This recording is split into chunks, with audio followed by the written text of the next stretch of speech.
কেন পারবো না? যখন কথা বলেছিল ব্যাস মনে আর বুঝতে বাকি রইল না। ব্যাস আমার নয়ন জলে বঙ্গবাসী কেঁদে কেঁদে চড়ুই পক্ষীর সম্মুখে বলেছে, ওগো আজ আমার তোমাকে দর্শন করে মনে হচ্ছে তুমি চড়ুই পক্ষী নও, তুমি একেবারে কৃপা করে তোমার গোপনীয় রূপ নিয়ে আমার সম্মুখে দাঁড়াও। তুমি যে কে একবার আমি দর্শন করতে চাই। তুমি যে কথাটা বলেছ এখন আমি বুঝতে পেরেছি, যে অগাধ সাগর, যে কৃষ্ণ নামের অগাধ সাগর, সেই সাগরে আমি এতে দিয়েছি। আমি যে বড় ভুল করেছি, আমি যে বড় অন্যায় করেছি, অপরাধ করেছি, কৃপা করে একবার আমাকে ক্ষমা করে তোমার স্বস্বরূপ নিয়ে এসে আমার সম্মুখে দাঁড়াও। ব্যাসী যখন আমার এমনি ভাবে সকাতরে বিনয় করিতে আছে, গোবিন্দ আমার ব্যাসের সম্মুখে শঙ্খ চক্র গদা পলাশ রূপী একেবারে হরিবল হরিবল হরিবল হরিবল।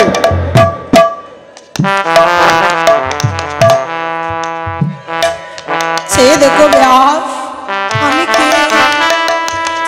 সেই দিনই ব্যাস বলেছিল দয়াময়, আমি বুঝতে পারিনি, তুমি কৃপা করে একবার আমাকে মুক্তি দাও। সেই দিনই ব্যাস আমার গোবিন্দের কাছ থেকে ছুটে এসে মায়ের কাছ থেকে গ্রন্থ নিয়ে সঙ্গে সঙ্গে লিখেছিলেন, অনন্ত কৃষ্ণের নাম অনন্ত মহিমা নারদা দিবেশ দেবে বার দিতে নারে শিবল হরিবল। আমি বেদের গুরু ব্যাস হয়ে সীমা দিতে পারলাম না, তাহলে আমি কে? তবে আজ এই এত দূর অতিক্রম করে এখানে এসেছি কেন বাবা জানেন? এই যে পূর্বে বলেছি পক্ষীর অন্তরে লোভ, তেমনি মতো আমার অন্তরে লোভ। কেমন এলো? আমি শাস্ত্রে শ্রবণে করেছি, যদি কোনো নরাধম, যদি কোনো পাষাণী ব্যক্তি একেবারে কৃষ্ণ নামের ভক্ত সঙ্গ করে একেবারে হরি গৌরাঙ্গ ভক্ত সঙ্গ করে একেবারে যদি ভক্তের চরণ ধুলি তাহার অঙ্গে ধারণ করে আর তার প্রতি যদি কোনো ভক্তের কৃপা হয়ে থাকে, তাহলে সেই পাষাণীর অন্তরে যে কৃষ্ণ প্রেমে জাগে। বাবা আজ এই শ্রীবাসঙ্গনে গো মা, অনেকে বোধ হয় অনেকে দূর দূরান্ত থেকে এসেছে, হরি গুণাগুণ কৃষ্ণ গুণাগুণ কীর্তন করবে বলে, কীর্তন শ্রবণে করবে বলে, ভক্ত সঙ্গ করবে। মা এই হরি বসরে থেকে এই ভক্ত সঙ্গে বসে একেবারে বুকে হাত দিয়ে আমার মনে হয় কেউ বলতে পারবে না, বাড়িতে যতই দুঃখ কষ্ট থাকুক না কেন, যতক্ষণ পর্যন্ত এই হরিনামের জলে ডুবু দিয়ে থাকবে ততক্ষণ পর্যন্ত তার এই বিষয় বাসনা থেকে মুক্ত হইব।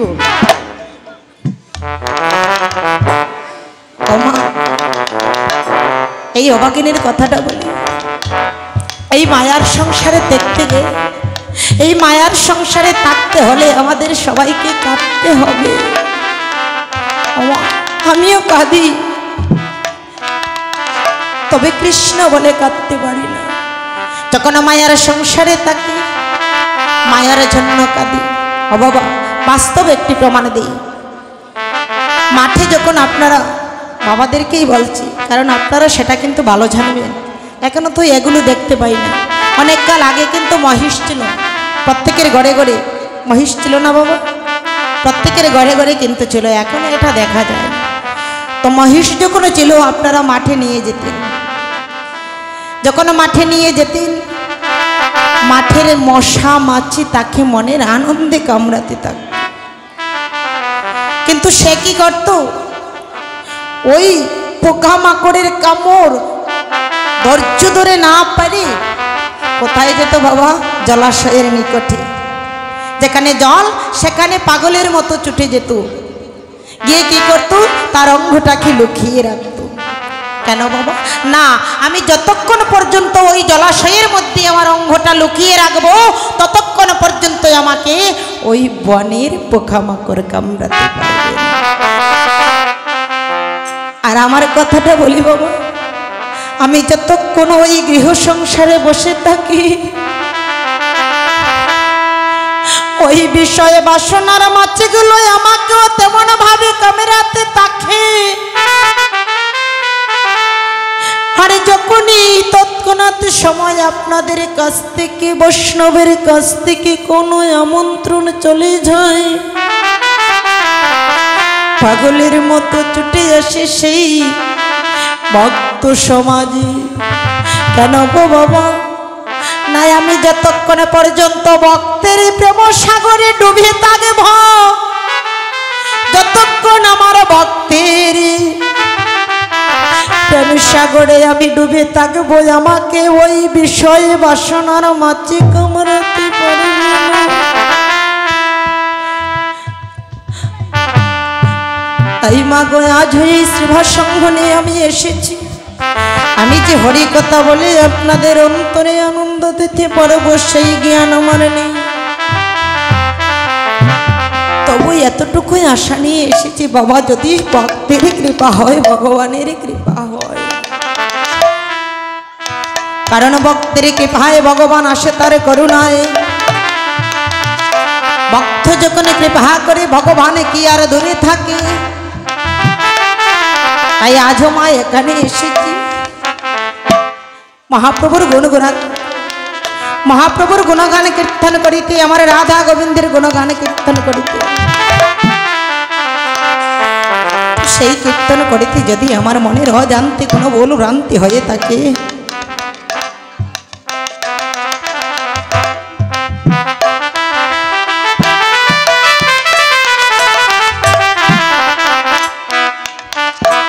মহাপ্রভুর গুণগান কীর্তন করিতে যদি আমার মনের অজান্তে কোনো ভুল হয়ে থাকে, সবাই আমাকে বৈষ্ণব অপরাধ থেকে বঞ্চিত রাখবেন।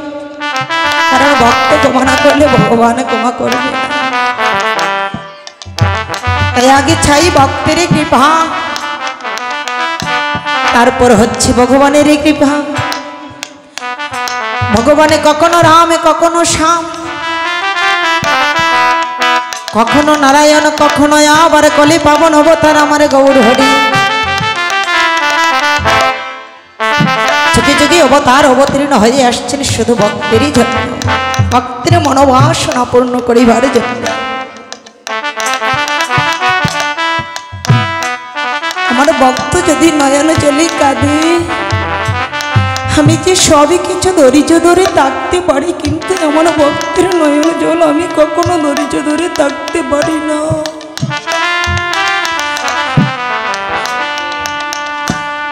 আমি এই জগতে সবার সব কিছু ঋণ শোধ করতে পারি, কিন্তু আমার ভক্তের নয়ন জল ঋণ আমি কখনো শোধ করতে পারি না।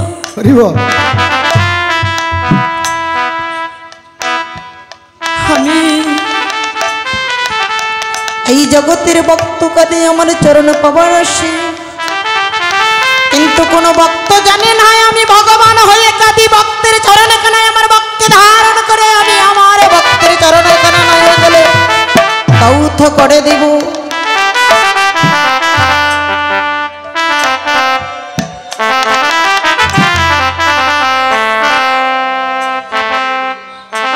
ভগবান হয়ে ভক্তের নয়ন জল, ভগবান হয়ে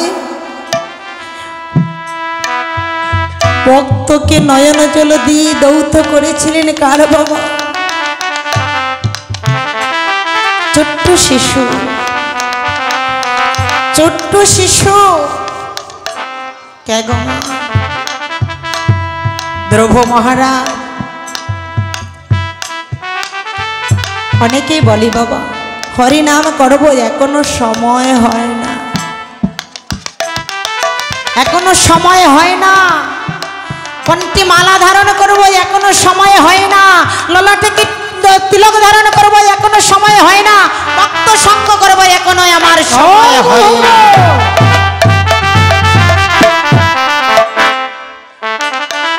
সময় আমার এখনো হলো না, তবে হবে কখন না। আমার যখন বয়সটা 40 থেকে 50, 50 থেকে 60 হবে, তখন না হয় আমি একবার ভেবে দেখবো ভক্ত সঙ্গ করবো কি। আরে এই জগতে মহাপ্রভু জীবের আয়ু দিয়েছে 40, 50, 70, 80। ইহাতে মৃত্যু অনিবার্য, ইহা কি ধারণায় আছে কারো?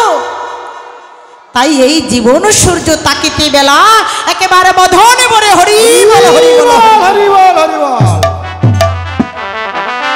এই কথাটি কে বলেছিল জানো? ভগবতী পিতামহ বিশ্বদেব এই কথাটি বলেছিল কখন জানেন? যখন পিতামহ মৃত্যু সরসজ্জায় তীরের উপরেই ভেদেছিল। বিস্ময় আমার নয়ন জলে কাঁদিতে গেছে। তখন সময় ভগবান শ্রীকৃষ্ণ আমার অর্জুনকে সঙ্গে করে নিয়েছিলেন ওই বিশ্বের সম্মুখে। তখন যখন অর্জুন গিয়েছিলেন, গিয়ে দেখতে পেয়েছিলেন কি বাবা পিতামহ বিশ্বদেব আমার নয়ন জলে কাঁদিতে আছে। অর্জুন তখন বলেছিল মা পিতামহ তোমার এই দেহ থেকে কৃষ্ণ বলা বাকিটা চলে যাচ্ছে, এখনো সময় আছে এই মায়ার কান্না রেখে একেবারে কৃষ্ণ বলে কাঁধো। এখনো সময় আছে একেবারে হরি বলে কাঁধো। অর্জুন যখন একথা বলেছিল গো মা, বিশ্বদেব বলেছিল অর্জুন রে আমি সারাটা জন্ম মায়ার কান্না কাঁদিছি, সারাটা জন্ম আমি মায়ার কান্না কেঁদেছি, সারাটা জন্ম আমার মাই মায়ার জন্য কেটেছি। কোনোদিন আমি কৃষ্ণ বলে কাঁদি নাই, কোনোদিন আমি কৃষ্ণ ভক্ত সঙ্গ করি নাই। তবে আজ আমি কাঁদছি কিসের কান্না জানিস অর্জুন? আজ আমার হাতে পায়ে তীরবিদ্ধ কৃষ্ণ আমার সম্মুখে দাঁড়িয়ে আছে। আমার মনে হচ্ছে কৃষ্ণকে জড়িয়ে ধরিয়ে কৃষ্ণের চরণে দুখানায় আমার বক্ষে তুলি, আমার নয়ন জলে তার চরণ দুখানা দৌত করে দিই। কিন্তু আমি যে পারছি না, আমার এই সাধ্য নেই, আমার এই ক্ষমতা নেই। তাই আমি এই অবস্থায় থেকে জগদীশ টিভিকে ডেকে ডেকে বলেছি ওরে ঝি আমার মতো তোমরা এমন ভুল করো না। এই জীবন সূর্য তাকিতে, এই জীবন বেলা তাকিতে ওরে মায়ার জি একবারে কৃষ্ণ বলে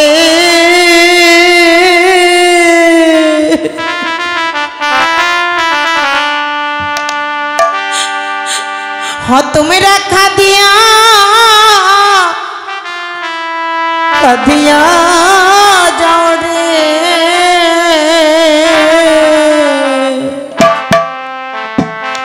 তোমরা কৃষ্ণ বলে কাঁদিয়া যাও রে। ওই একেবারে কৃষ্ণ বলে তোমরা কাঁদিয়া যাও রে। একবার কৃষ্ণ বলে তোমরা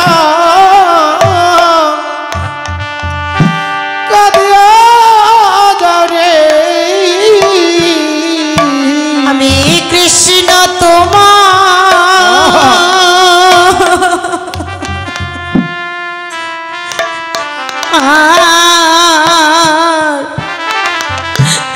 তোমার হলামে বলে কৃষ্ণ বলে কাঁদিয়া যাও রে আমি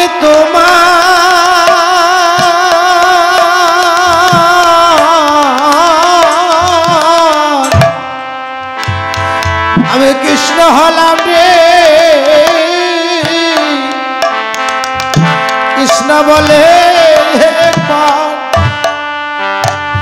তুমি খাদিয়া বেড়া রে ওই আমি কৃষ্ণ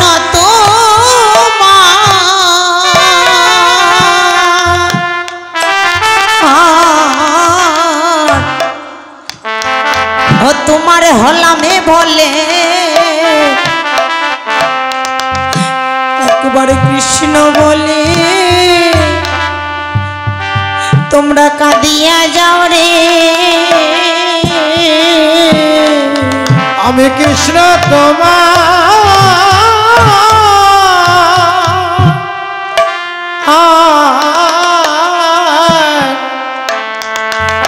হলাম বলে কৃষ্ণ বলে একবার তোমরা খাদিয়া বেড়া রে এই জগতে জি আরে কবে দেখবি কৃষ্ণ বলে এই জীবন সূর্যটা তাকিতে তাকিতে কৃষ্ণ বলে কাঁদো ভেবে দেখো তোমার যে দিনে দিনে গণার দিন পুড়াইয়া গেল দিনে দিনে গণার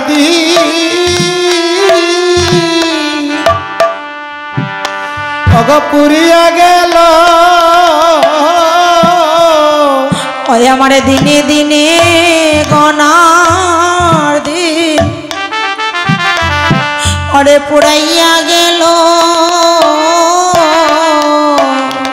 আমার দিনে দিনে গণার দিন পুরিয়া গেল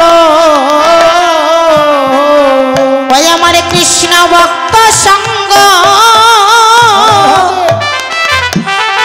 না হইল